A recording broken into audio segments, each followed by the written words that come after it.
السلام علیکم محترم والدین، یہ بچوں کا جو ایک سمر ویکیشن میں چھٹیوں کے کام میں خاکہ مضمون کے حوالے سے ایک کام شامل کیا گیا ہے۔ اس میں ایک طرف تو تعارف میں وہ لائنیں چھوڑ دی گئی ہیں کہ میں کیا ہوں، میرا نام کیا ہے، میرے والد کا نام کیا ہے، اور ایک طرف ایک باکس بنا ہوا ہے، اس باکس میں لفظ خاکہ لکھا ہوا ہے۔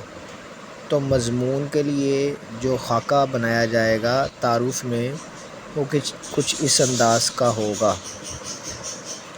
نمبر 1، تعارف آپ دائرے میں لکھیں گے۔ اس کے بعد جنس یعنی لڑکا ہے لڑکی ہے، نام، والد کا نام، جماعت، چیزوں میں اسے کیا پسند ہے کیا نہیں پسند، کہاں رہتا ہے، خوراک اس کو کون سی اچھی لگتی ہے، کون سی چیزیں پسند کرتا ہے کھانے میں، اور اس کا شوق کیا ہے۔ یہ مختصر سا پریپ 6 جماعت کے لیے مختصر سا مضمون کے لحاظ سے تعارف کے اوپر جو مضمون لکھیں گے، اس کا خاکہ آپ اس طرح اس ڈبے میں یہ لکھ دیں گے، یہ جو باکس بنا ہوا ہے۔ شکریہ۔